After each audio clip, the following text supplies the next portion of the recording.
इडम्बो अधिहंताडम इडमो सिद्धाडम इडमो आयिरीयाडम इडमो वज्जायाडम इडमो लोये सौय साहुडम। जय बोलो अनंतानंद सिद्ध परमेष्टि भगवान की, मूल नायक श्री महावीर भगवान की, परम पूज गुरुदेव गणाचार्य श्री विराग सागर जी महामुनिराज की, चर्या सुमणियाचार्य श्री विशुद्ध सागर जी महामुनिराज की, अहिंसामय विश्व धर्म की।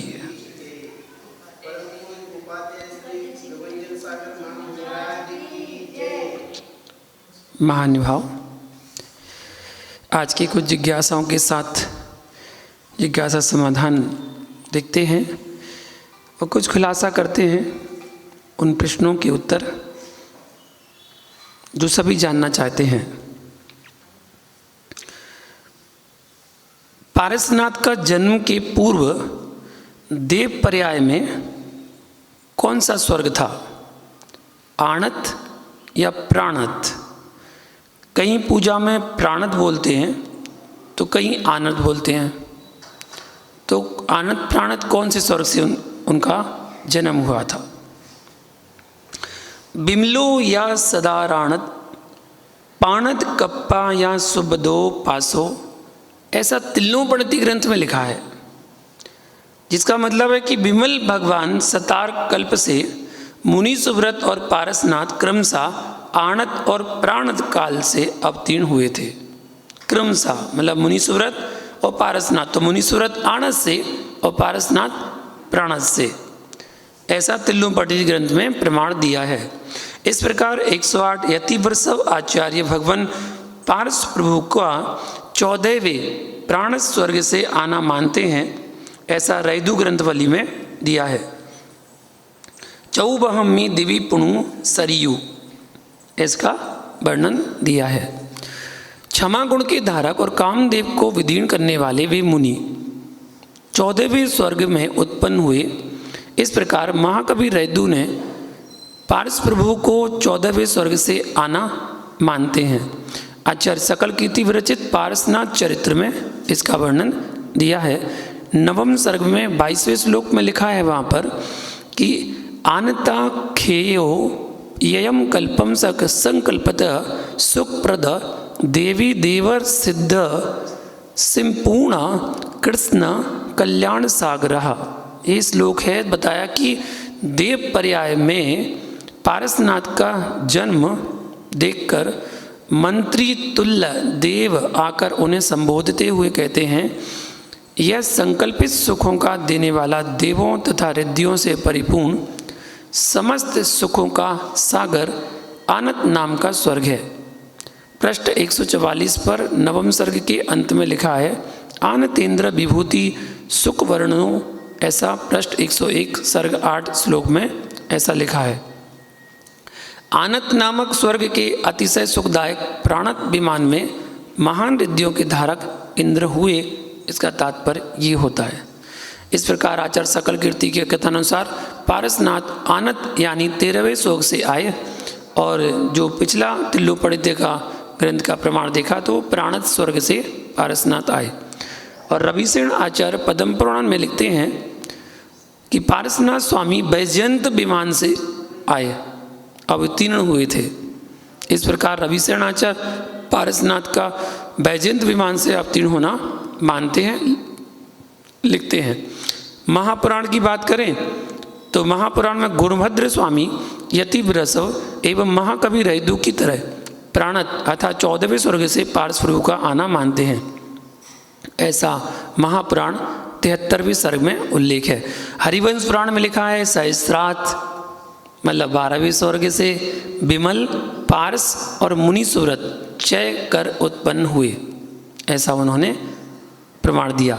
इस प्रकार पुन्नाट गणीय जिन सेनाचार्य पारसनाथ स्वामी का 12वें स्वर्ग से आना मानते हैं। सारांश ये निकलता है कि पारसनाथ 12वें स्वर्ग से या 13वें स्वर्ग से या 14वें स्वर्ग से या अनुत्तर विमान वैजयंत नामक से चयकर पारसनाथ के रूप में अवतीर्ण हुए जन्मे थे। इन चारों में से कौन सा कथन सत्य है, ये केवल ही जाने, या श्रुत केवल ही जाने, क्योंकि आचार्यों के कथन है, ग्रंथ प्राचीन है और प्राचीन ग्रंथों में प्राचीन आचार्यों के प्रमाण हैं, तो वो चारों ही मान्य हैं क्योंकि आचार्यों का कथन है। कोई विद्वान का होता तो थोड़ा इग्नोर कर सकते थे, लेकिन अगर आचार्यों द्वारा प्रणीत कोई शास्त्र में लिखा हुआ है तो हमारे यहाँ उसके लिए एक ही शब्द दिया गया है, क्या? उभय वाक्य प्रमाणम। एक ही कथन दो अलग अलग भिन्न आचार्यों ने अलग अलग तरह से लिखे हैं तो हमें दोनों मान्य हैं। अब जैसे कि एक ग्रंथ में लिखा है कि पंचम काल में श्रावक साधु कोई भी हो, जीव मरण करके जाता है तो 12वें स्वर्ग तक जा सकता है, और एक ग्रंथ में लिखा है कि 16वें स्वर्ग तक जा सकता है। कौन सा सही है? केवल ही जाने। हमें दोनों मान्य हैं, हमें 12वां भी मान्य है, 16वां भी मान्य है। ठीक है, तो इस प्रकार उभय वाक्य प्रमाण को हमें मानना चाहिए। आचार्यों के कथन है, उन्होंने किस दृष्टि से किस अपेक्षा से लिखा, ये उन्होंने उसको वर्णित नहीं किया कि मैंने इस दृष्टि से इस अपेक्षा से बोल रहा हूँ, उन्होंने तो बस लिखा है। तो हमें तो दोनों मानने, क्योंकि वो तो अब है नहीं है, तो उनके जो ग्रंथ हैं, उनके ग्रंथों में जो प्रमाण मिले हैं उन प्रमाण के आधार पर मान लेना चाहिए। अब चाहे आणस से आए हों, चाहे प्राणस से आए हों, चाहे सहस्रा से आए हों, आए तो वैमानिक देव से, ये तो फिक्स है, वैमानिक देव से आए थे, ये है। इसी प्रकार आगे एक और जिज्ञासा है कि अर्ध चक्रवर्ती भी चक्रवर्ती के समान औदारिक शरीर से विक्रिया करता है क्या? जैसे चक्रवर्ती विक्रिया करता है औदारिक शरीर से, अपने रूप को इतना रूप बना लेता है कि सारी रानियों के पास पहुंच जाता है, तो क्या अर्ध चक्रवर्ती जो नारायण होते हैं वो भी ऐसा करते हैं? नारायण प्रतिनारायण। तो सलाका पुरुषों में नारायण प्रतिनारायणों के भी विक्रिया से बहुत से शरीर अर्थात विक्रियात्मक औदारिक शरीर हो जाते हैं, पर चक्रवर्ती से अल्पसंख्यक होते हैं। चक्रवर्ती के जितने होते हैं उतने नहीं, उससे अल्पसंख्यक होते हैं। ऐसा जैन गजट 11 जुलाई 1966 में रतनचर मुख्तार जी व्यक्तित्व कृतित्व में उन्होंने दिया है कि ऐसा प्रमाण माना गया। ग्रंथ का प्रमाण कोई नहीं दिया कि ग्रंथ में प्रमाण कैसा मिला, लेकिन शंका समाधान में ऐसा दिया है। अगली जिज्ञासा करते हैं कि माला में 108 दानों के अतिरिक्त ऊपर 3 दाने क्यों होते हैं? 3 दान होते हैं, क्यों होते हैं? तो ये सम्यक दर्शन, सम्यक ज्ञान और सम्यक चार इस तरह रत्नत्रय के प्रतीक माने गए हैं, इसलिए वो 3 दाने ऊपर होते हैं। तीर्थंकर सदैव 24 ही क्यों होते हैं? जिज्ञासा पर जिज्ञासा। ऐसा ही आगम है, और आगम तर्क का विषय नहीं होता है। आगमस्या तर्क गोचरत्वात्, मतलब आगम में कोई तर्क नहीं होता है, ऐसा धवला पुस्तक 1 में दिया है। धवला पुस्तक 4 में भी ऐसा वर्णन दिया है कि स्वभाव तो तर्क गोचरा, स्वभाव में कोई तर्क नहीं होता। आगमस्या तर्क गोचरत्वात्, अर्थात आगम में कोई तर्क नहीं होता। हिंदुओं में अवतार भी 24 होते हैं। हिंदुओं में अवतार मानते ना, तो 24 ही मानते हैं। क्यों मानते हैं? मानते मतलब मानते, क्यों मतलब क्यों? ये स्वभाव है, ऐसा ही है। तो इसी के साथ अगली जिज्ञासा करते हैं कि जियो और जीने दो, ये महावीर का ही नारा है क्या? अन्य तीर्थंकरों का ये नारा नहीं था क्या कि जियो और जीने दो? तो परस्पर गृह जीवानाम, ये तत्पार सूत्र का एक सूत्र आता है। परस्पर गृह जीवानाम भाव सूत्र अनादि का है, ऐसा सूत्र भाव सूत्र अनादि का है। मात्र इन शब्दों में निबद्ध किसी सत्पुरुष विशेष द्वारा हुआ है। संपूर्ण आगम के वाक्य सिद्धांत जो हैं वो अनादि है, ऐसा जम्बूदीप प्रणति ग्रंथ में 13वें अध्याय में दिया है। जियो और जीने दो भी अनादि का सिद्धांत है, ये महावीर ने नहीं निकाला।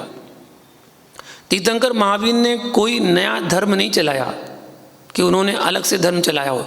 ये वैष्णव धर्म मानते हैं कि जैन धर्म महावीर ने चलाया, लेकिन महावीर ने नहीं चलाया। अब वर्तमान में जब खोज होना प्रारंभ हुई तो इतिहासकारों ने 4 तीर्थंकर को स्वीकार करना प्रारंभ कर दिया। सबसे पहले तीर्थंकर आदिनाथ, इसको सभी लोग स्वीकार करते हैं।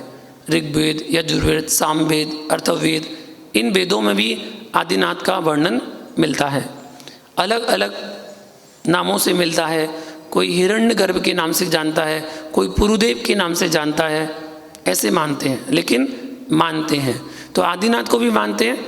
नेमिनाथ भगवान की पुष्टि इतिहासकारों ने की।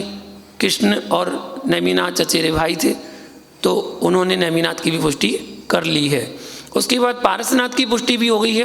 पारसनाथ को भी इतिहासकार मानते हैं और महावीर को तो मानते, दुनिया मानती है।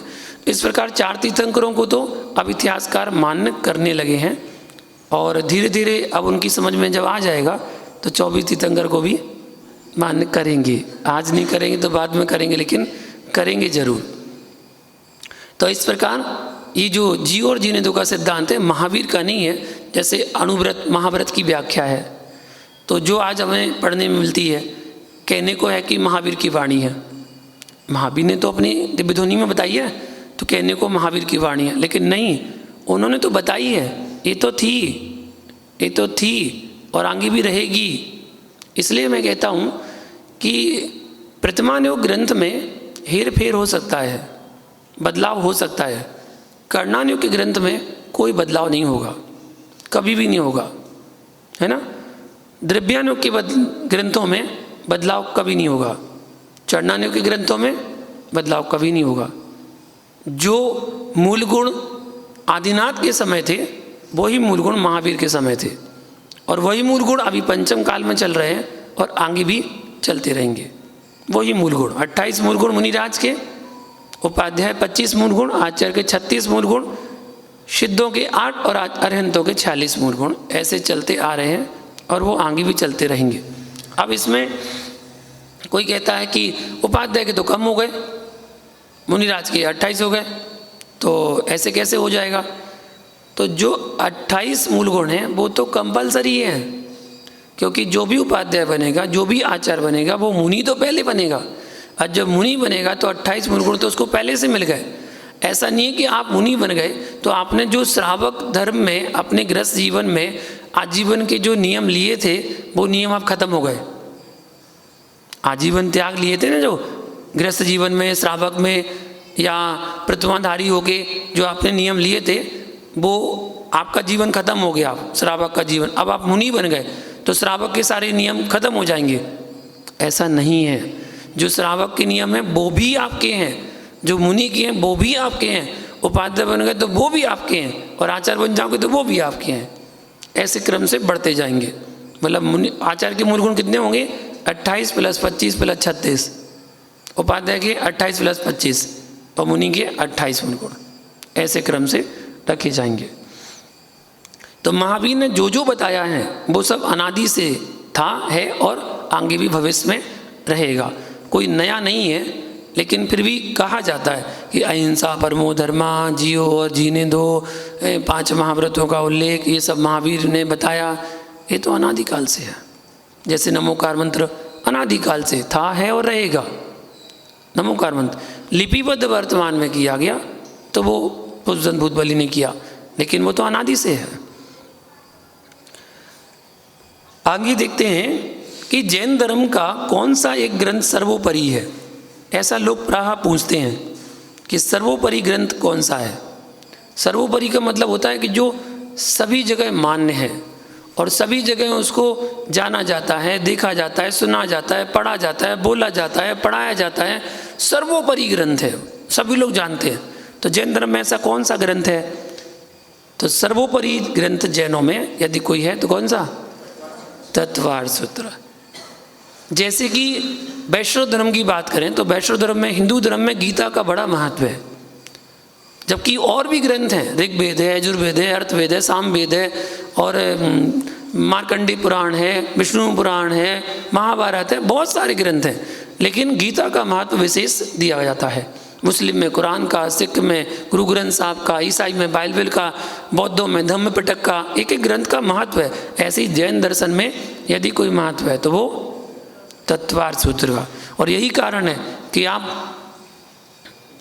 10 लक्षण पर्व में धबला का वाचन नहीं होता है, समय सार का वाचन नहीं होता है, मूलाचार का वाचन नहीं होता है। वाचन होता है तो तत्वार्थ सूत्र का वाचन होता है, 10 अध्याय का भी वाचन होता है, पढ़ाया भी जाता है, क्लास भी होती है, तत्वार्थ सूत्र की वाचन होता है। गागर में सागर जिसमें भरा हुआ है, ऐसा वर्णन मिलता है। अगली जिज्ञासा है कि राजा शरणिक ने भय के कारण आत्मघात किया जबकि वे सम्यक दृष्टि थे, क्या उनके उस समय मिथ्या दृष्टि के भाव हो गए थे जिससे कि स्वयं को शस्त्र से मार डाला? कृपया समझाने की कृपा करें। जिज्ञासा, देखिए, जब राजा शरणिक ने तलवार पर अपना सिर रखकर स्वयं का घात कर डाला, उस समय वे सम्यक दृष्टि ही थे। सम्यक दृष्टि के भी कृष्ण लेस्या तक हो सकती हैं। कृष्णलील कापोत पीतपन शुक्ल 6 लेस्या होती ना, तो कृष्ण लेस्या तक हो सकती हैं, ऐसा धवला पुस्तक 2 पृष्ठ नंबर 433 में वर्णन दिया है। तथा आर्त रौद्र ध्यान भी होते हैं, आर्त रौद्र ध्यान भी होते हैं, ऐसा तत्वार्थ सूत्र के 9वें अध्याय में दिया। रौद्रम तद्वरत देश विरतयो सूत्र में आता ना, तत्वार्थ सूत्र के, मतलब आर्त ध्यान रौद्र ध्यान भी होते हैं सम्यक दृष्टि जीव के। और तथा उसके चारित्र नहीं होता, चारित्रम नत्थि जदो, गोमटसार जीव कांड में कहा है, उनका चारित्र नहीं होता, इसलिए आत्मश्रद्धान के होने पर भी कृष्ण लेस्या में आर्त ध्यान व रौद्र ध्यान में आत्मघात मतलब स्वयं का घात करना बन जाता है, उसमें कोई बुराई नहीं है। लेकिन इसमें एक चीज़ आती है कि शरणिक ने आत्मघात किया, ठीक है, तो कैसे जाना आत्मघात किया, कैसे जाना? आज यदि कोई आत्महत्या करता है, जहर खाता है या ट्रेन के सामने आ जाता है या फांसी लगा लेता है या नदी में कूद जाता है या पहाड़ से गिर जाता है या बिल्डिंग से गिर जाता है, ठीक है, तो ये इतने सारे उदाहरण दिए हमने, कैसा भी हो जाता है, तो वो आत्मघात कर रहा है। आप कह रहे हैं आत्मघात कर लिया उसने, आप कैसे कह सकते हैं आत्मघात कर लिया? कैसे कह सकते हैं? आपको अवधि ज्ञान है, मनापरा ज्ञान है, केवल ज्ञान है, आपने कैसे जाना कि उसने आत्मघात किया? ये व्यवहार की भाषा है। निश्चय की भाषा क्या है? क्या पता उसका आयु कर्म उतना ही था, आयु कर्म उतना ही था, बस निमित्त ऐसा बनना था कि उसकी मृत्यु ऐसे होनी थी, लेकिन आयु कर्म का आपको पता है कि आयु कर्म कितनी लेकर आया था? कोई कोई तो जीव ऐसा होता है कि 9 महीने माँ के गर्भ में रहा, अच्छे से रहा, बढ़िया से रहा, लेकिन जिस दिन जन्म होना था, जन्म लिया, थोड़ा सा उसका स्वास्थ्य बिगड़ा, नर्सरी में रखा गया, 2 दिन रहा, मर गया। लो, 9 महीने तक तो अच्छे से रहा और जन्म लेके 2 दिन में खत्म हो गया, तो अब क्या कहेंगे आप? अकाल मरण हो गया। क्या पता उसकी आयु इतनी हो, 9 महीने 2 दिन की आयु हो, 9 महीने 2 दिन अपनी आयु पूरी करके चला गया। ये आप और हम नहीं कह सकते हैं कि इस जीव का अकाल मरण हुआ। अकाल मरण की जो व्याख्या करने वाला कोई है तो वो केवली है, केवली ही बता सकते हैं कि इसका अकाल मरण हुआ, ऐसा ही होता है। तो फिर भी यहाँ पर कथन आता है कि हाँ शरणिक ने आत्मघात किया, तो उसकी जरिए में मान सकते हैं कि रौद्र ध्यान आत्र ध्यान हो सकता है, उसमें कोई बड़ी बात नहीं है, क्योंकि सम्यक दृष्टि है, चारित्र नहीं है। सम्यक दर्शन तो है लेकिन चारित्र नहीं है। जरूरी नहीं है कि जिसको सम्यक दर्शन हो उसको चारित्र हो, ऐसा नहीं है। सम्यक दर्शन हो और चारित्र हो जरूरी नहीं है, सम्यक दर्शन अकेला भी हो सकता है। नरकों में कितने जीव हैं जो सम्यक दर्शन को धारण करने वाले हैं? आज भी सम्यक दर्शन छायक सम्यक दर्शन है। नरकों में जीव हैं जिनको छायक सम्यक दर्शन है, आगे चलकर मोक्षगामी जीव हैं, वो तो मोक्ष जाएंगे। छायक सम्यक दर्शन है, छायक सम्यक दर्शन भी है, छायक सम्यक दर्शन भी है, मोक्षगामी जीव भी है, तीर्थंकर बनने वाले जीव हैं, जो तीर्थंकर बनने वाले हैं ऐसे जीव हैं जो सभी मोक्षगामी हैं, मोक्ष जाएंगे। आगे देखते हैं, किसी श्रावक के फोड़ा हो गया, मवाद आ रही है, तो क्या वो अभिषेक पूजा करे या नहीं? या खून रिस रहा है, मवाद रिस रही है, या कोई भी उसको रोग संबंधी दाग आदि हो गए हैं, तो क्या वो अभिषेक करे या ना करे। तो देखिए, मवादमय फोड़े के होने पर शरीर बाहर से भी अशुचि हो जाता है। अंदर तो हो ही गया, बाहर से भी अशुचि हो जाता है। अंदर से अशुचि है ही, तब तो बाहर से दिख रहा है। अतः उसे जिन प्रतिमा का अभिषेक नहीं करना चाहिए, दूर से पूजा करने में तो कोई बाधा प्रतीत नहीं होती है। उस समय भी पूरा विवेक रखा जाए, पूरा विवेक रखा जाए तो अच्छा है। अब अभी कहीं हुआ था ऐसा कि अभिषेक चल रहा था कहीं, तो उनके पैर से ब्लड निकल रहा था, खून निकल रहा था। तो हमें दिखा तो हमने उनसे बोला कि आपको खून निकल रहा है, अभिषेक नहीं कर सकते आप, जो विधान है विधान नहीं कर सकते। अब कहीं कहीं क्या हो रहा, आजकल के समय में थोड़ा सा शिथिलाचारी सी बढ़ती जा रही है, तो कहते कर लो कुछ नहीं होता, कुछ नहीं होता। जैसे आंगोपांग हीनाधिक हो जाना, अधिक हो जाना, कम हो जाना, या रोग हो जाना, सफ़ेद दाग हो जाना, या सूतक पातक हो जाना आदि, इन क्रियाओं में भी कुछ विद्वान, कोई साधु भी बोल देते हैं कि हाँ कर सकते हैं, अभिषेक कर सकते हैं, आहार दे सकते हैं, कर सकते हैं। तो बोले अरे वो तो सूतक पातक थोड़ी, अब तुम्हारा यहाँ जन्म हुआ, विदेश में जन्म हुआ, तुम्हें यहाँ सूतक पातक कैसे लग जाएगा। तो वो कह देते हैं। तो आज की जो नई पीढ़ी है वो तो यही चाहती है, वो कहती है हाँ बिल्कुल सही है। ऐसा नहीं, नई पीढ़ी को यथार्थ का बोध कराओ, यथार्थ का ज्ञान कराओ। उनको ये नहीं कि आप आज के ढंग में उसको ढाल कर उसको बता दो, ऐसा नहीं। यथार्थ का ज्ञान बताओ कि हमारी जो वर्गणाएं हैं वो वर्गणाएं जुड़ी रहती हैं आपस में। हमारा कुटुंब, हमारा पूरा खानदान, जो रिश्ते बनते हैं वो एक दूसरे से कनेक्टेड होते जाते हैं, जुड़ते चले जाते हैं, पीढ़ी दर पीढ़ी। खून के रिश्ते होते हैं, वो कहीं ना कहीं से खून के रिश्ते बने रहते हैं। आपके पापा के 4 भाई थे, चारों भाई चाचा आपके थे, उनके चाचा के बच्चे हुए, उन बच्चे हुए, उनके बच्चे हुए, तो वो पीढ़ी दर पीढ़ी जो खून है ना, वो खून से रिश्ते बने हुए हैं। आप चाहे विदेश में रहो, चाहे भारत में रहो, चाहे कहीं भी रहो, कैसे भी स्थान रहो, जब खून के रिश्ते जुड़े हैं तो वाइब्रेशन से माध्यम से जुड़े रहते हैं। और इसका अंदर से आपके यहाँ अगर अशुद्धि हुई तो उसके यहाँ भी शुद्धि मानी जाएगी। तो इसलिए सूतक पातक माना जाता है, होता है। बोलिए।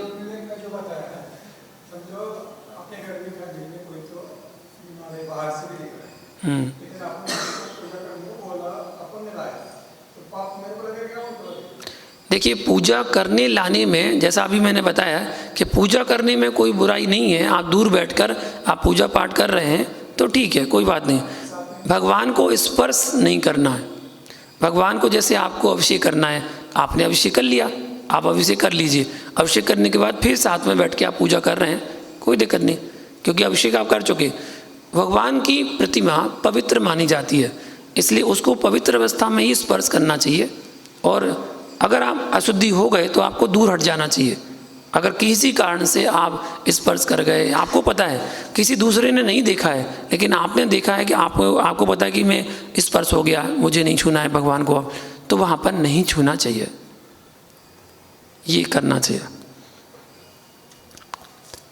हाँ, अगली जिज्ञासा देखते हैं, कामदेव संबंधी है। कामदेव से चक्रवर्ती का बल 18 गुणा, तो बाहुबली ने भरत को कैसे हराया? कामदेव, बाहुबली, चक्रवर्ती, भरत। तो ऐसा वर्णन आता है कि कामदेव से चक्रवर्ती का जो बल होता है वो 18 गुणा अधिक होता है। तो फिर बाहुबली ने भरत को कैसे हरा दिया? वो तो 18 गुणे बलवान थे। देखिए, हुंडा अवसर्पणी काल के कारण से ऐसा हुआ, ऐसा वर्णन तिल्लो प्रणति 4थे अध्याय में 1618 नंबर गाथा में दिया गया है कि ये जो दोष हुआ है वो हुंडा अवसर्पणी काल के कारण हुआ है। वरना सिद्धांत तो ये कहता है चक्रवर्ती कभी किसी से हारता नहीं है, चाहे वो कोई भी हो, किसी से नहीं हारता, ये सिद्धांत है। तो सिद्धांत की बातें तो ऐसी बहुत सारी हैं। पंचम काल में जो हुंडा अवसर्पणी काल जो अभी आया है, इसमें घटित हुई हैं जो कभी नहीं घटती हैं। ऐसी ऐसी अनहोनी घटनाएं घटी हैं जो कभी घटती ही नहीं है, लेकिन इस बार घटी। जैसे कि उदाहरण के तौर पर कुछ बताऊं कि तीर्थंकर की कभी पुत्रियां नहीं होती, कभी नहीं होती, लेकिन आदिनाथ की हुई हैं।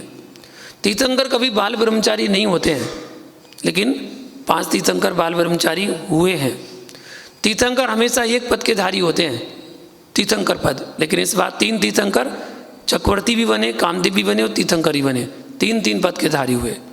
हर तीर्थंकर का जन्म अयोध्या में ही होता है और हर तीर्थंकर का मोक्ष समय शिखर में ही होता है। ये दोनों क्षेत्र जो हैं शाश्वत क्षेत्र हैं, अनादिकाल से चले आ रहे हैं, तो ये दोनों शाश्वत हैं।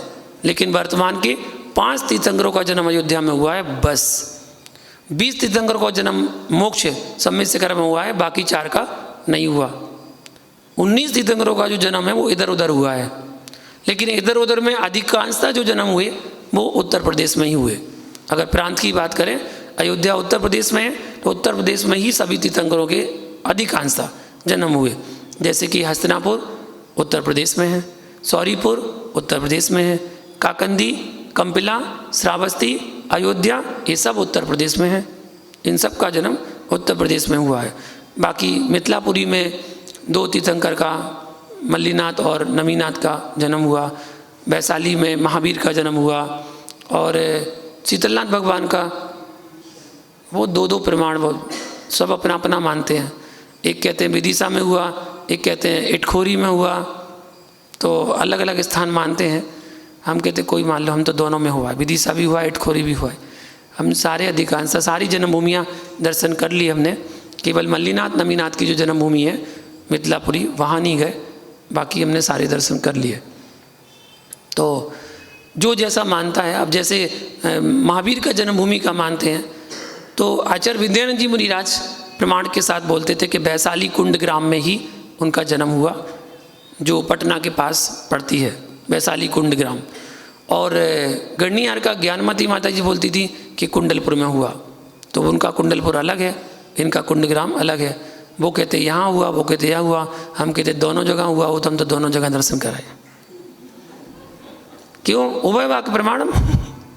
अपन तो जैन सिद्धांत पर चलते हैं, उभय वाक्य प्रमाणम, आप भी सही आप भी सही, हमें दोनों की बात मान है। अपन तो ऐसे हैं, हम तो दोनों को सही मानते हैं, ये तुम भी सही तुम भी सही, हम ना तुम्हारे लिए गलत बोल रहे ना तुम्हारे गलत बोल रहे, सब सही है, कोई गलत नहीं। हाँ, आगे देखते हैं कि 1000 तीर्थंकर से एक प्रतिमा के दर्शन का फल अधिक है। 1000 तीर्थंकर से, मतलब तीर्थंकर दर्शन से एक प्रतिमा दर्शन का फल अधिक है। इसका क्या न्याय है, क्या मतलब क्या है इसका? देखिए, शंकाकार को अपनी शंका का स्थल भी बताना चाहिए, अर्थात 1000 तीर्थंकर से एक प्रतिमा दर्शन का फल अधिक है, यह कहाँ लिखा है? बिना आधार के कोई जिज्ञासा शंका भी नहीं करना चाहिए। कहीं ऐसा लिखा है क्या? शास्त्र का नाम, श्लोक, पर्व, अधिकार, संख्या और यथासंभव प्रकाशक का नाम भी लिखना चाहिए शंकाकार को, और फिर पूछना चाहिए कि ऐसा वहाँ प्रमाण मिलता है। इसके साथ उस शास्त्र लेखक का नाम भी देना चाहिए कि शास्त्र लेखक कौन है, किसने ऐसा लिखा है, तभी उस पर विचार किया जा सकता है। पंडितों के शास्त्रों के कथन तभी मान्य हो सकते हैं जबकि वो आर्ष ग्रंथों में भी वैसा लिखा हो। पंडित की बात मान्य करेंगे, लेकिन कब? आगम ग्रंथ में ऐसा लिखा है तो मान्य मानेंगे। ऐसा नहीं कि आज के विचारों को आपने रख के उसको सिद्धांत बना दिया। नहीं, आज के विचार सिद्धांत नहीं कहला सकते। आज आपने जो करना शुरू कर दिया तो वो सिद्धांत थोड़ी कहलाएगा। सिद्धांत तो आगम में जो वर्णित है उसको ही सिद्धांत कहा जाता है, वो सिद्धांत है। आज के विचार, आपके विचार सिद्धांत नहीं है। ऐसे तो आप कुछ भी कोई भी बात बोलने लगोगे कि ऐसा कैसे है, ऐसा कैसे, आपने ये बात आपने बोली कैसे, कहीं प्रमाण मिला? तो ऐसा कोई प्रमाण नहीं मिलता है। 1000 तीर्थंकरों के दर्शन एक कर्मभूमिया मनुष्य को एक भाव में नहीं हो सकते, एक भाव में तो नहीं हो सकते, तथा 3 लोक के किसी भी जीव को 1000 तीर्थंकरों के दर्शन एक साथ कभी नहीं हो सकते, क्योंकि एक साथ अधिक से अधिक तीर्थंकर हो सकते हैं तो 170, हाँ कहीं भी लगा लो आप। तो धरा पर हो सकते हैं 5 विदेह के 160 तीर्थंकर और 5 भरत क्षेत्र के और 5 ऐरावत क्षेत्र के, कुल मिलाकर 170 तीर्थंकर हो सकते हैं। और ऐसा किंवदंती है, कोई ठोस प्रमाण नहीं मिलते हैं कि अजितनाथ भगवान के काल में 170 तीर्थंकर हुए। ये तो केवल पढ़ने में आता है कि किसी ने प्रवचन में बोला या किसी की प्रवचन की बुक में मिला हो। ऐसा कोई शास्त्र का कोई प्रमाण अगर देखने में आया हो तो बता सकते हैं कि कोई ग्रंथ में आपने पढ़ा हो। तो हमारे ऐसे ग्रंथ पढ़ने में नहीं आया कि हुए हैं, बस कथन प्रवचन में सुना है कि 170 तीर्थंकर एक साथ हुए, अजितनाथ भगवान के काल में हुए थे। और वही अजितनाथ भगवान के काल में हुए तो इसके प्रमाण स्वरूप सम्मी शिखर में 170 तीर्थंकर का मंदिर बन रहा है। 170 तीर्थंकर एक साथ, वो पदमपुर जिनालय का बुंदेलखंड मंदिर के पास वहाँ पर बन रहा है। अगर जिज्ञासा जानते हैं, कल्प वृक्ष एक इंद्रिय जीव है, उसमें इतना ज्ञान कैसे हो जाता है कि किसको क्या देना। वो तो एक इंद्रिय जीव है, तो किसको क्या देना, उसको ऐसा ज्ञान कैसे हो सकता है। समाधान देखिए, ये सब कल्प वृक्ष ना तो वनस्पति रूप एक इंद्रिय ही है और ना कोई व्यंतर देव है, ना वनस्पति है और ना व्यंतर देव है, किंतु विशेषता यह है कि ये सब पृथ्वी रूप होते हुए भी जीवों को उनके पुण्य कर्म का फल देते हैं। ये कल्प वृक्ष अनादि निधन है, अनादि निधन, जो पहले काल, दूसरे काल और तीसरे काल में होते हैं। पहला काल उत्तम भोगभूमि, द्वितीय काल मध्यम भोगभूमि, तृतीय काल जघन्य भोगभूमि, ऐसे 3 कालों में ये कल्प वृक्ष होते हैं जो अनादि निधन है, क्योंकि काल अनादि निधन है। आज भी उत्तर कुरु देव कुरु में उत्तम भोगभूमि है, उससे नीचे मध्यम भोगभूमि है और उससे नीचे जघन्य भोगभूमि है। मतलब हेमवत क्षेत्र में जघन्य भूमि है, हरि क्षेत्र में मध्यम भूमि है, विदेह क्षेत्र में देवकुरु में उत्तम भूमि है, उत्तर कुरु में उत्तम भूमि है। ऐसा वर्णन जानना चाहिए। रम्यक और ऐरण्यवत, रम्यक और ऐरण्यवत इनमें भी भोगभूमि जीव ही हैं। भरत और ऐरावत ये 2 क्षेत्र ऐसे हैं जिनमें काल परिवर्तन होता है। 1 2 3 4 5 6 6 5 4 3 2 1 इस क्रम में काल परिवर्तन होता है। वर्तमान में अवसर्पणी काल चल रहा है। अवसर्पणी काल ऊपर से नीचे आता है, उत्सर्पणी काल नीचे से ऊपर जाता है। जैसे घड़ी लगी है तो घड़ी में 12 नंबर दिए हुए हैं, 12 से लेकर 6 तक नीचे आती है सुई, ठीक है, और 6 से 12 तक ऊपर जाती है सुई। तो जो ऊपर से नीचे आ रही है वो अवसर्पणी काल है, और जो ऊपर नीचे से ऊपर जा रही है वो उत्सर्पणी काल में। उत्सर्पणी काल में सब कुछ बढ़ता है और अवसर्पणी काल में सब कुछ घटता है। सुई नीचे आ रही ना तो घटता है और यहाँ बढ़ता है, तो ये उत्सर्पणी अवसर्पणी काल होता है। तो इस प्रकार कल्प वृक्ष के बारे में जानना चाहिए कि उनके पुण्य कर्म का फल देते हैं कल्प वृक्ष, और वे अनादि निधन है। अमुक जीव को अमुक दूं तथा इतर जीव को इतर, ऐसा नहीं है। इतना सोचने समझने की शक्ति नहीं कि इसको ये दूंगा उसको वो दूंगा, ऐसा नहीं है, बल्कि अलग अलग किस्म के कल्प वृक्ष नियत निश्चित किसी एक प्रकार की वस्तु को ही दे सकते हैं। भोजनांग नाम की कल्प वृक्ष क्या देंगे? भोजन देंगे। और पानांग पानी पीने की वस्तु देंगे।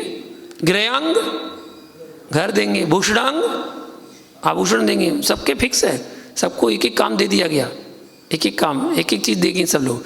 ऐसा नहीं कि वो ये भी दे दें ये भी दे दें ये भी दे दें, ऐसा नहीं होता है। जैसे वस्त्रांग जाति का कल्प वृक्ष वस्त्रों को ही दे सकता है, अन्न भोजन आदि नहीं दे सकता है। भोजनांग जाति का कल्प वृक्ष भोजन ही दे सकता है, वस्त्र आदि नहीं दे सकता है। जैसे कि अपने यहाँ कर्म भूमि में भी आम्र वृक्ष के नीचे जाने पर आम ही मिलेंगे, नींबू संतरा नहीं मिलेंगे है ना, नारियल नहीं मिलेंगे भाई। आम वृक्ष के नीचे जाओगे तो आम ही मिलेंगे, ऐसा तिल्लो पढ़ती ग्रंथ में दिया है 8वें अध्याय में 354 नंबर गाथा में। हाँ, अब देखिए यहाँ पर प्रश्न कर रहे हैं, पद्म पुराण ग्रंथ के रचयिता आचार्य श्री रविशरण आचार्य, उत्तर पुराण ग्रंथ के रचयिता आचार्य श्री गुणभद्र आचार्य, दोनों आचार्यों में प्रथम जन्म काल किनका है? क्योंकि पद्म पुराण में रावण के पिता का नाम रत्न सर्वा बतलाया है, उत्तर पुराण में रावण के पिता का नाम पलस्यवन बताया है, पद्म पुराण में राम का जन्म अयोध्या में बताया है और उत्तर पुराण में बनारस में बताया है। पद्म पुराण में राम का जन्म चैत्र शुक्ला नमी को बताया है और उत्तर पुराण में राम का जन्म फागुन कृष्णा त्रयोदशी को बताया है। पद्म पुराण में सीता का जनक की पुत्री होना बताया है और उत्तर पुराण में सीता को रावण की पुत्री होना बताया है। इतनी सारी जिज्ञासाएं। भगवान ऋषभ देव का जन्म तृतीय काल में हुआ और निर्वाण तृतीय काल में ही हुआ। फिर उन्हें कर्म भूमि का जीव किस अपेक्षा से माना जाए? वो तो भोग भूमि में हुए, तीसरी काल तो भोग भूमि थी, क्योंकि तीसरे काल में भोग भूमि ही थी। 24 पुराण में 24 तीर्थंकरों के जन्म से लेकर निर्वाण तक का विवेचन है। भगवान के समोसरण में 12 कोटे होते हैं, जिनमें मुनियों की संख्या में केवली मुनि भी होते हैं, मन प्रज्ञानी होते हैं, अवधि ज्ञानी भी होते हैं। इनका वर्णन मिलता है। क्या केवली भगवान केवल ज्ञान होने के बाद निर्धारित कोटे में विराजमान हो सकते हैं? केवल ज्ञान होने के बाद क्या निर्धारित कोटे में विराजमान हो सकते हैं? जबकि उनके देवों द्वारा समूषण की रचना का होना, दिव्यध्वनि का खिरना आदि बातें होती हैं। इसे भी प्रमाण द्वारा निराकरण करावें कि किस अपेक्षा से वर्णित है कि तीर्थंकर के समूषण में केवल ज्ञानी मुनि विराजमान हो सकते हैं, किस अपेक्षा से हो सकते हैं। चलिए, अब जिज्ञासाएं तो इतनी हो गई, अब समाधान क्रमशः लेते हैं। सबसे पहले पहली जिज्ञासा क्या है कि पद्म पुराण ग्रंथ के रचयिता रविशरण आचार्य और उत्तर पुराण ग्रंथ के रचयिता गुणभद्राचार्य, इन दोनों आचार्यों में प्रथम जन्म काल किसका है? अलग अलग प्रमाण हैं। रविशरण आचार्य ने पद्म चरित्र मतलब पद्म पुराण का निर्माण विक्रम संवत 734 सन 677 में के लगभग किया था। जैन धर्म का प्राचीन इतिहास भाग 2, जबकि आदि पुराण के कर्ता जिनसेन का समय ईस्वी 760 है। 760 में जिनसेन आचार्य का जन्म हुआ और 843 ईस्वी माना गया है, मतलब 760 से 843, 83 साल की उम्र तक जिनसेन स्वामी रहे। वहीं पृष्ठ 182 जय धवला को जिनसेन ने सन 837 में पूरा किया, ऐसा वर्णन मिलता है। जिनसेन स्वामी ने 837 में धवला ग्रंथ को पूर्ण किया था। फिर 56 वर्ष तक आदि पुराण रचा। फिर जिनसेन के दिवंगत होने पर उन्हीं की आज्ञा से उनका शेष कार्य उनके शिष्य गुणभद्र ने पूरा किया। जिनसेन उन्होंने लिखा था आदि पुराण, उसके बाद गुणभद्र ने बाकी का लिखा, जो कि जिनसेन के सामने उपस्थित थे। पृष्ठ 184 में दिया है। अतः जिनसेन व गुणभद्र का काल लगभग समान है। इस प्रकार पद्म पुराणकार पूर्व के हैं तथा इनके पश्चात आदि पुराण उत्तर पुराण रचा गया। पद्म पुराण पहले लिखा गया, आदि पुराण बाद में लिखा गया। आदि पुराण के रचयिता जिनसेन स्वामी हैं और जिनसेन के शिष्य हुए गुणभद्र स्वामी। तो जिनसेन स्वामी और रविशरण आचार्य ये दोनों समकालीन थे, तो उनके बाद गुणभद्र आचार्य हुए। तो गुणभद्र आचार्य पुराने बाद के हैं और पद्म पुराण रचयिता जो हैं रविशरण आचार्य वो पुराने हैं, उनसे पुराने। तो पहले रविशरण आचार्य बाद में गुणभद्र आचार्य हुए। अगली जिज्ञासा के साथ बताया था कि जन्म स्थान तथा जन्म तिथि का भेद तथा नाम भेद कोई सैद्धांतिक मतभेद नहीं है।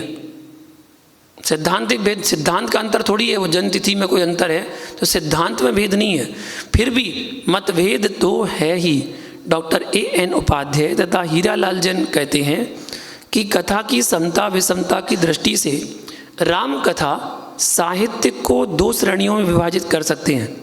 एक श्रेणी में बिमल सूरी द्वारा रचित पौमचरियो श्वेतांबर ग्रंथ है, और रविसेन आचार्य द्वारा पद्म पुराण, स्वयंभू यापनीय दिगंबर तथा हेमचंद्र श्वेतांबर की रामचरित विषयक रचनाएं बताई गई हैं। दूसरी श्रेणी में गुणभद्र तथा पुष्पदंत की रचनाएं। दूसरी श्रेणी की रचना में रचनाकारों में राम के पिता दशरथ को बनारस का राजा माना है, ऐसा कहा, और सीता को रावण की पुत्री बतलाते हैं। यह इस दूसरी श्रेणी की रचनाओं मतलब गुणभद्र का तथा पुष्पदंत का नाम रामचरित प्रकरण ऐसा उनके ग्रंथ में दिया है। तो ये विलक्षणता है। तो इसमें दोनों कथन मिलते हैं और दोनों कथन आचार्यों द्वारा प्रेरित हैं। तो कौन सही है इसके बारे में कहना असंभव है, क्योंकि शास्त्र के प्रमाण हैं तो दोनों मानना पड़ेगा। अब लेकिन ये कथन नहीं पता चलता सकता है कि किस अपेक्षा से लिखा है, किस अपेक्षा से। मान लो जैसे मैंने अनुमान लगाया कि हो सकता है कि उन्होंने पूर्व पर्याय की अवस्था से लगाया हो, कि सीता पूर्व पर्याय में रावण की पुत्री हो और इसी कारणवशात उनको राग हो उनसे, ये हो सकता है। तो इस अपेक्षा से उन्होंने रावण की पुत्री बोल दिया। तो कुछ भी अपेक्षा लगाई जा सकती है कि उनके आचार्य का क्या कथन रहा होगा लिखते समय, तो अपन नहीं कह सकते, इसलिए अपन को दोनों कथन मानते हैं। महाभारत हरिवंश की रामकथा, श्वेतांबर पौमचरियो आदि रामायण तथा दिगंबर ग्रंथ, पद्मचरित्र व उत्तर पुराण हमारे ग्रंथ हैं। पद्मचरियो श्वेतांबर का है, शेष सब ग्रंथ हिंदुओं के हैं। हिंदू ग्रंथों में अद्भुत रामायण में सीता को कमल से उत्पन्न बताया है। हिंदू ग्रंथों में दशावतार चरित्र में ऋषि के रक्त का संबंध पाने वाली मंदोदरी के गर्भ से उत्पन्न बताया है सीता को। आनंद रामायण में सीता को अग्नि से उत्पन्न हुए बताया है। दशरथ जातक जावा के राम के लिंग मलाया की सेरी राम तथा हिकायत महाराज रावण में सीता को दशरथ की पुत्री कहा है। ऐसे अलग अलग ग्रंथों में अलग अलग प्रमाण दिए हैं। आपको पता है रामायण कितने प्रकार की है? कितने प्रकार की? 18 प्रकार की है। 18 प्रकार की रामायण लिखी गई है। मतलब 18 लोगों ने, 18 रचयिता हैं जिन्होंने रामायण लिखी है, अलग अलग अपने अपने तरीके से, जैसा जिसने लिखा है। प्रसिद्धि में जो आई है वो वाल्मीकि रामायण आई है, बाकी 18 प्रकार की रामायण है, उनमें कथन है। अब यहाँ बता रहे हैं ऋषभदेव का कथन की जिज्ञासा का कि तीसरे काल में आप बोल रहे हैं, तो वो तो भोगभूमि है। तो यह ठीक है कि ऋषभदेव का जन्म व मोक्ष तीसरे काल में ही हुआ, परंतु तीसरे काल में पल्ल का 8वां भाग शेष रहा, तब कर्म भूमि के बीज का प्रारंभ हो गया। जब पल्ल का 8वां भाग शेष रहा था तीसरे काल का, तब कर्म भूमि के बीज का प्रारंभ हो गया। नाभि राजा तथा मरुदेवी युगलिया नहीं उत्पन्न हुए थे। नाभि राजा और मरुदेवी, भोगभूमि तो युगलिया पैदा होते थे, लेकिन नाभि राजा और मरुदेवी युगलिया पैदा नहीं हुए। प्रसेनजित का किसी उत्तम कुल की कन्या के साथ विवाह कर दिया गया। फिर राजा प्रसेनजित के पुत्र 14वें कुलकर नाभि राजा अकेले ही पैदा हुए, युगलिया नहीं हुए। इस कारण उनके पुत्र आदिनाथ के समय तो शुद्ध कर्म भूमि की स्थिति बन गई थी। हरिवंश पुराण 7वें अध्याय के 166 नंबर श्लोक में दिया है इस भोगभूमि के। तो इस भूमि के काल में भी कर्म भूमि का बनना हुंडा अवसर्पणी के प्रभाव से हुआ, ऐसा तिल्लोपड़ती 4थे अध्याय में वर्णन दिया गया है। ठीक है ना। तो तीसरे काल का जो अंत समय चल रहा था, पल्ल का 8वां भाग, उसमें आदिनाथ भगवान का जन्म हुआ और तृतीय काल समाप्त होने में 3 वर्ष 8 महीने 15 दिन शेष रह गए थे, तब आदिनाथ का मोक्ष हो गया था। उसके बाद चतुर्थ काल शुरू हुआ और इतना ही समय पंचम काल शुरू होने में रह गया था जब महावीर का मोक्ष हुआ। चतुर्थ काल पूरा होने वाला था, 3 वर्ष 8 महीने 15 दिन शेष रह गए थे, तब महावीर का मोक्ष हो गया था, ऐसा प्रमाण मिलता है। एक और जिज्ञासा जो की गई थी, अंतिम जिज्ञासा थी कि 24वीं पुराण में 24 तीर्थंकरों के जन्म से लेकर निर्वाण तक का विवेचन है। देखिए, तीर्थंकरों के समूषण होता है और सामान्य केवली के समूषण नहीं होता है। ये जो कथन करते हैं समूषण होता है, नहीं होता है। सामान्य केवली जो बनते हैं उनके समूषण नहीं लगते, उनकी गंध कुटी लगती है, उनकी गंध कुटी होती है, समूषण नहीं होता। तीर्थंकरों के समूषण होते हैं बस। तो मात्र गंध कुटी की रचना सामान्य केवलियों की होती है। केवल ज्ञान होने के बाद भी सामान्य केवली मुनियों के कोठे में जाकर विराजमान हो सकते हैं। समूषण में विराजमान सामान्य केवली का दिव्य उपदेश कदापि नहीं होता, क्योंकि 2 व्यक्ति एक साथ दिव्य उपदेश नहीं करते। बाहुबली केवल ज्ञान होने पर भगवान ऋषभदेव के समूषण में आकर बैठे थे, यह असंभव भी नहीं है। असंभव नहीं है कि बाहुबली को केवल ज्ञान हो गया था और आदिनाथ के समूषण में जाके बैठे, असंभव नहीं है, ऐसा कथन मिलता है। तो उसको मान किया जा सकता है कि वो सामान्य केवली थे और आदिनाथ तीर्थंकर केवली थे, दोनों में अंतर है। इस प्रकार ये जिज्ञासाओं के बारे में हमने जाना। आगे की जिज्ञासा अपन कल जानेंगे, सामान्य केवली के गणधर होते हैं या नहीं, इस बात की व्याख्या के लिए कल जानेंगे। आज के लिए इतना ही। जय बोलो महावीर भगवान ने की। शंका समाधान। कृष्ण अवगाहना होती है, 525 नहीं होती है। तो ये हुंडा अवसर्पणी काल का दोष रहा कि बाहुबली की अवगाहना 525 धनुष की थी और चक्रवर्ती की 500 धनुष की थी। तो ये उनका हुंडा अवसर्पणी काल का दोष ही है। ऐसे तो बहुत सारे दोष हैं। मंगल आरती कीजे, पंच परम पद भज सुख लीजे। पहली आरती राजा दीपार उतार जिहाजा, यह आरती से धन केरी। सुमरन करत मिटे भव फेरी। तीसरी आरती सूर मुनिंदा, जन्म मरण दुख दूर करिंदा। चौथी आकारी सोने का दीप कपूर की बाती। जगमग ज्योति जगे जो कोई आरती करे करावे। सो नर नार अमर पद पावे। यह विधि मंगल आरती कीजे। जय बोलो पंच परमेश्वरी भगवान की। मुनिश्री की आरती करेंगे सभी लोग। मुनिराज आज थारी आरती उतारूं, आरती उतारूं थारी मूरत निहारूं। आरती उतारूं थारी मूरत निहारूं। भिवंजन सागर मुनिराज क्षेत्र सोनागिर जन्म लियो है। माँ जिन वाणी को धन्य कियो है। विराग सागर जी के लाल आज थारी आरती उतारूं। विभंजन ज्ञानी ध्यानी निरअभिमानी। शांति सुधारस के हो दानी।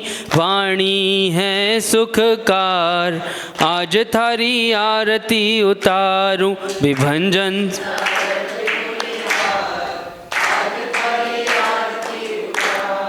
कोमल काया छोड़ी माया, जग का नश्वर सुख ना भाया।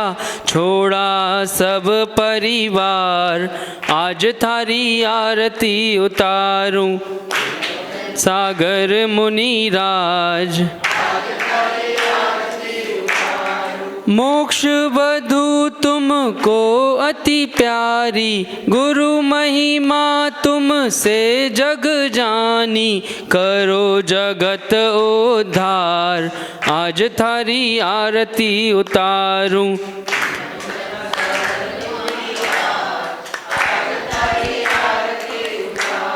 स्वर्ण रत्नमयी आरती भाई, केवल ज्ञान मिले सुखदाई। युग युग जियो मुनिराज, आज थारी आरती उतारूं। विभंजन सागर पांचवी आरती साधु तिहारी, कुमति विनाशक शिव अधिकारी। शरण में ले लो मुनिराज, आज थारी आरती उतारूं। विभंजन सागर मुनिराज, आज थारी आरती उतारूं। आरती उतारूं थारी मूरत निहारूं, आरती उतारूं थारी मूरत निहारूं। विभंजन सागर मुनिराज, आज थारी आरती उतारूं। जय बोलिए परम पूज्य मुनि श्री 108 विभंजन सागर जी मुनिराज की। नमोस्तु गुरुदेव, नमोस्तु गुरुदेव, नमोस्तु गुरुदेव। सभी यहाँ